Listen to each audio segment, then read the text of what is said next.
हम लोग जितना आगे आगे बढ़ रहे हैं जो जंगल है उतना घना होता जा रहा है। तो इस वजह से मुझे लगता है कि इस ट्रैक पर अकेले आने में दिक्कत तो है।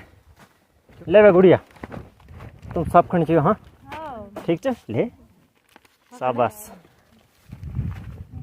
क्या हो गया भाई? आजा आजा आजा आजा आजा काटे घास।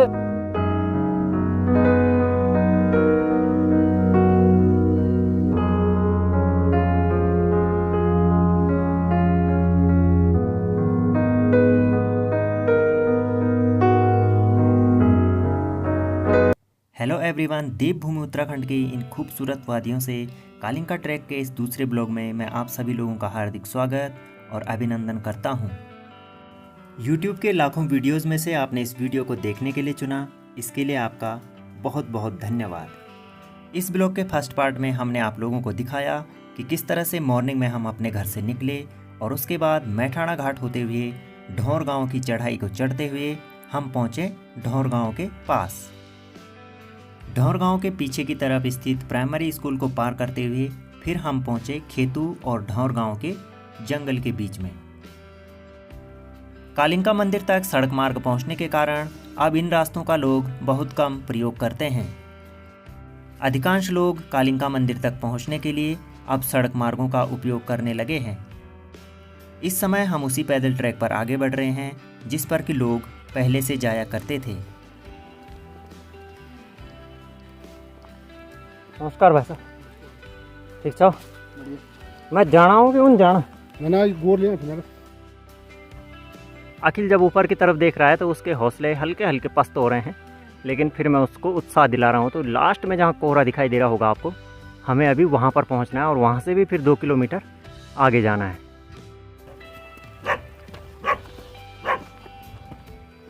शांत शांत शांत शांत शांत हो जा भाई।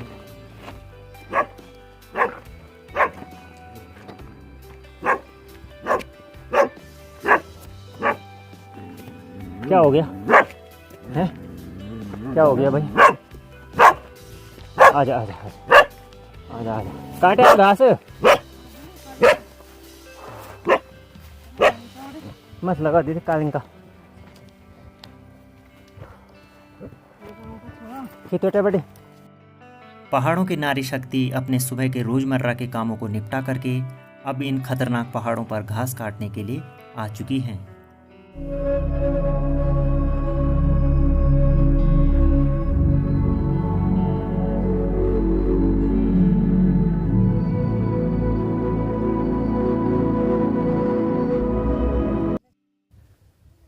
तो अब हम लोग पहुंच चुके हैं खेतू गांव की सीमा में, और एक ऊंची चोटी पर बसा हुआ गांव है और काफ़ी खूबसूरत गांव है। और यहां से आप प्रकृति को दूर दूर तक निहार सकते हैं अच्छे तरीके से। तो ये जो आप ठीक सामने देख रहे हैं ये बीरोखाल ब्लॉक है पूरा, और ये उसके दूर दूर बसे हुए छोटे छोटे और प्यारे प्यारे गाँव।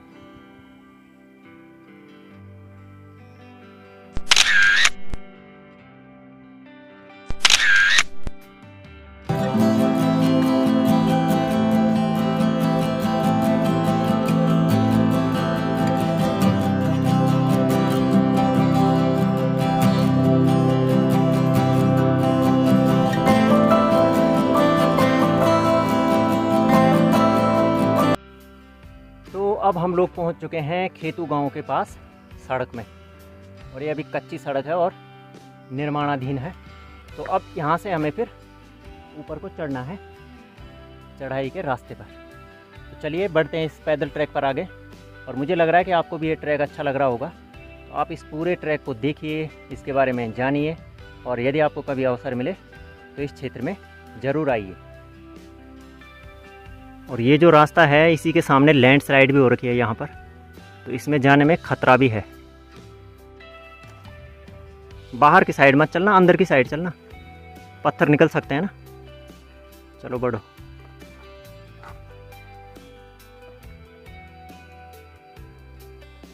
सही है, चलो चलो चलो आराम से चलो। अंदर की साइड, बाहर की साइड नहीं, बाहर कच्चा है। चलो अब हम भी बढ़ते हैं, क्योंकि यहाँ पर रोड की कटिंग हो रखी है तो इस वजह से काफ़ी मलबा गिरा है इस रास्ते में। और अभी भी यहाँ से जो है ये पुस्ता कभी भी टूट सकता है, आप देख सकते हैं ये वाला, क्योंकि ये काफ़ी कच्चा है और बारिश के कारण ज़मीन जो है दलदली हो रखी है काफ़ी। कहाँ गए? ओह माय गॉड, तो पहुँच गए प्रभु। चलो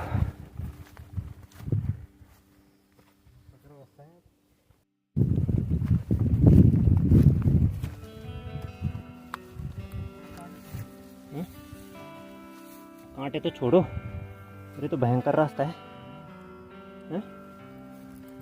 ये कहीं टूट न जाए यार आते समय।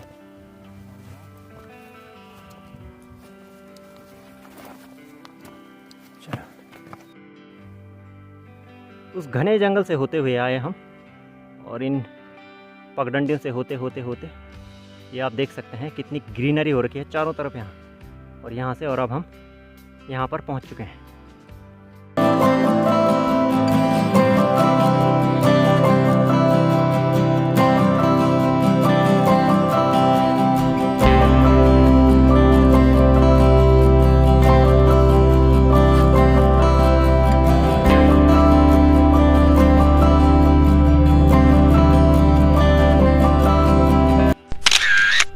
खड़ी चढ़ाई चढ़ने के बाद आखिरकार हम पहुंच गए खेतू गांव में। इस चढ़ाई को चढ़ते चढ़ते हमें लगभग 3 घंटे हो गए हैं। 8 बजे निकले थे और 11 बज चुके हैं, लेकिन ये चढ़ाई बिल्कुल भी कम नहीं हो रही है। और अभी कालिंग का मंदिर यहाँ पर से भी काफ़ी दूर है, और आप देख सकते हैं हम इन पर्वत चोटियों पर चढ़ रहे हैं ऊपर की ओर लगातार, और ऑक्सीजन की कमी हो रही है और इस वजह से बहुत ज़्यादा सांस फूल रही है। तो लगभग 1 किलोमीटर चलने के बाद हम थोड़ी देर के लिए रुक रहे हैं, कुछ बिस्किट और पानी पी रहे हैं। बिस्किट खा रहे हैं और थोड़ा सा पानी पी रहे हैं, और उसके बाद आगे बढ़ रहे हैं।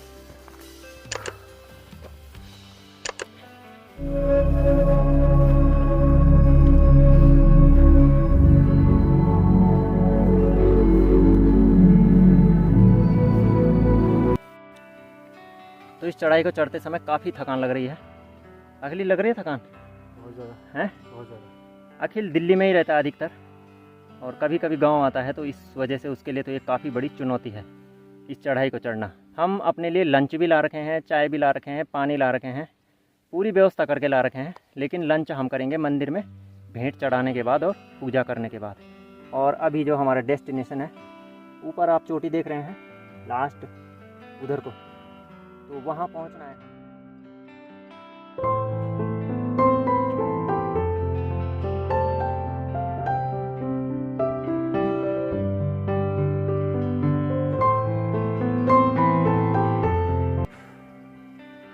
आजकल बरसात का सीज़न है, तो इस वजह से चारों तरफ हरियाली है, और इस हरियाली का फ़ायदा हमें भी मिल रहा है, क्योंकि ऑक्सीजन की उतनी कमी नहीं होती जितनी कि तब होती है जब ये पहाड़ जो हैं बिल्कुल सूखे हो जाते हैं बिना घास के। तो अभी हमको वहाँ चढ़ना है ऊपर, आप देख सकते हैं बहुत ज़्यादा हाइट है, और ये इस ट्रैक की सबसे तगड़ी चढ़ाई है अगर देखा जाए तो। अच्छे खासों के हौसले पस्त हो जाते हैं इस चढ़ाई में।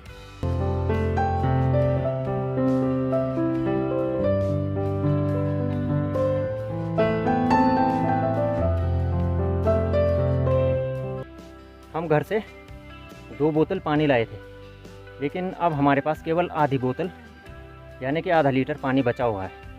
और देखते हैं कि कालिंग का मंदिर में पानी की व्यवस्था है कि नहीं। अगर पानी नहीं मिला तो फिर हमारे लिए बड़ी दिक्कत होने वाली है, क्योंकि इस चढ़ाई में काफ़ी प्यास लग रही है और पानी पीना भी ज़रूरी है।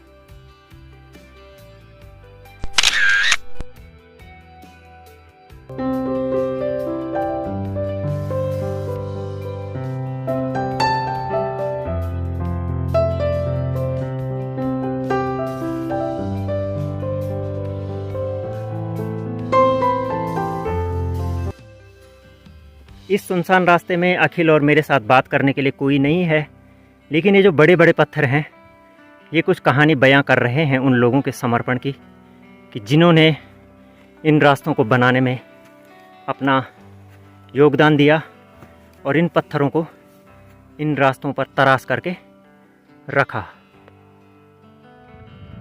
तो अब जैसे तैसे हम टंटा खाल नामक जगह पर पहुंच गए हैं और ये वाला जो रास्ता है सीधे आगे को जा रहा है। तो ये आता है बीरों खाल से और कालिंका के लिए, और हमारा रास्ता ये है इधर से, इस साइड से। तो ये जो दोनों रास्ते हैं इस जगह पर मिल जाते हैं। और अब हम यहाँ से बढ़ेंगे इधर कालिंका मंदिर की ओर।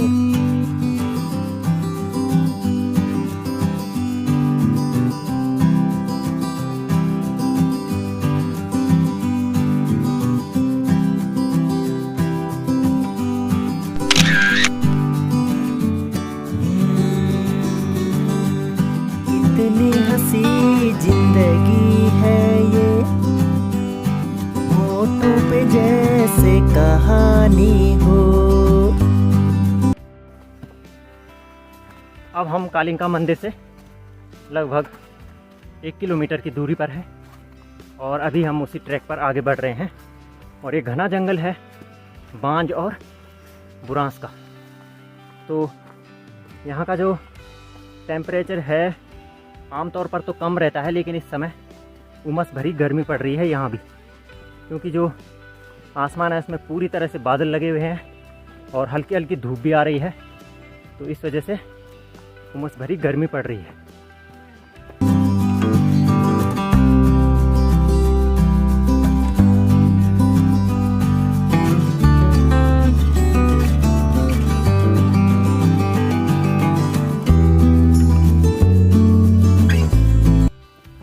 लेकिन हमारे लिए अब सबसे बड़ी बात यह है कि यहाँ जो है चढ़ाई नहीं है और अब ये सीधा सीधा रास्ता है इस जंगल से होते हुए। तो इसको तो हम आराम से पार कर ही लेंगे।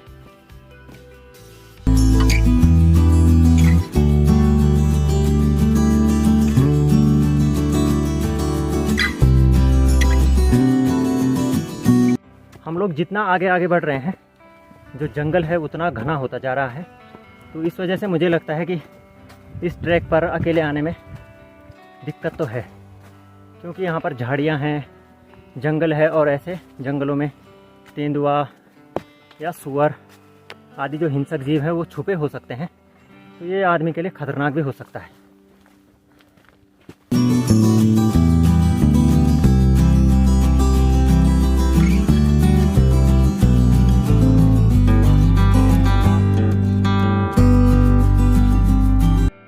वही तो, अब तो और भी घना जंगल आ गया यहाँ है। चलो चलो चलो, सबसे ज़्यादा घना तो यही है, इसलिए यहाँ के लिए तो डंडे होने चाहिए हाथ में, है कि नहीं। लेकिन फ़ायदा ये है कि छाया है ना थोड़ी, तो थकान कम लगेगी। तो कालिंका के इस घने जंगल में भी लोग अपने पालतू पशुओं के लिए घास काटने के लिए आ रखे हैं, आप देख सकते हैं। तो इस तरह से कितनी दूर दूर से यहाँ लोग आ रखे हैं। काटा दीदी घास।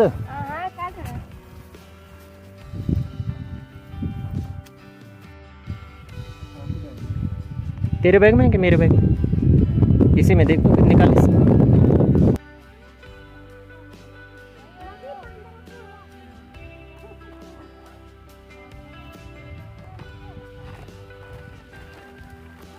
निकाल दे एक।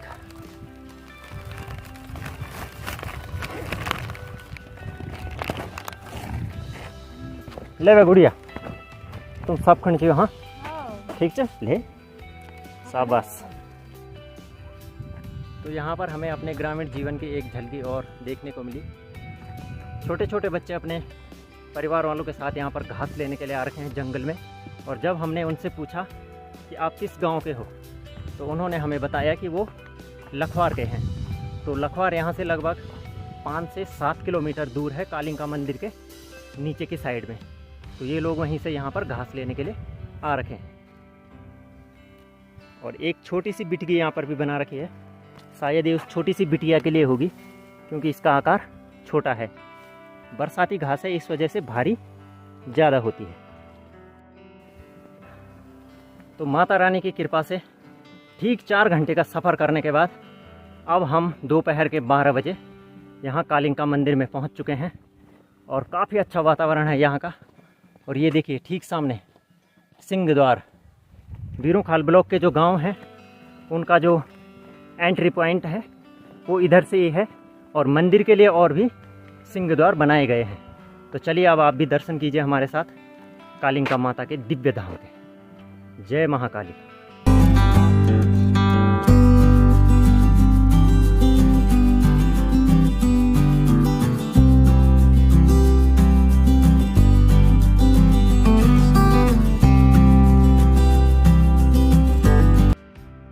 सभी की मनोकामना पूरी करने वाली जगत जननी गढ़ कुमाऊं की अधिष्ठात्री देवी महाकाली के इस दिव्य धाम के दर्शन हम आपको अपने अगले ब्लॉग में कराएंगे।